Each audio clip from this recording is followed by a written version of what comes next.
Welcome everyone. Let's talk about this latest head-scratcher from Donald Trump regarding Ukraine, a statement that perfectly encapsulates the strategic ambiguity that often defines his approach to foreign policy. He was recently asked a very direct question about whether he had presented a revised peace plan to Ukraine, a plan that included a final proposal, and his reply was a journey in itself. He began by confirming it, saying yes, it includes a final plan, and then in almost the same breath when pressed on it he simply said no, this isn't just a simple contradiction, it feels like a window into a much broader and more calculated political strategy.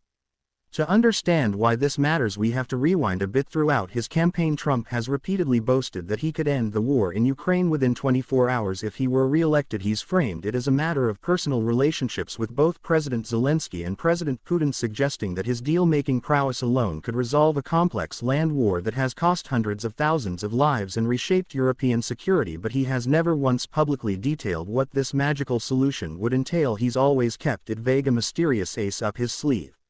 So when he momentarily acknowledges a final plan, it's a significant departure from that vagueness. The word final carries immense weight. It implies a concrete proposal with terms and conditions, a take it or leave it offer that would presumably be presented to both Ukraine and Russia. But his immediate retraction, the swift no that followed, is perhaps even more telling. It suggests that revealing any details or even confirming the existence of a specific plan is not in his current political interests.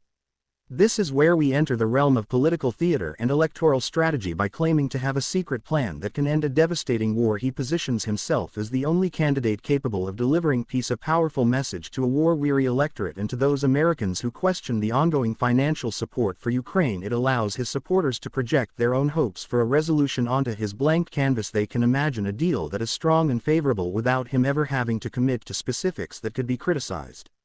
But the moment he actually details a plan is the moment it becomes vulnerable to analysis and attack. Hawks in his own party could criticize it as being too soft on Russia, while allies of Ukraine would immediately dissect it to see if it sacrifices Ukrainian sovereignty and territory for the sake of a quick deal. His immediate no is a protective mechanism. It keeps the fantasy alive without the messiness of reality intruding.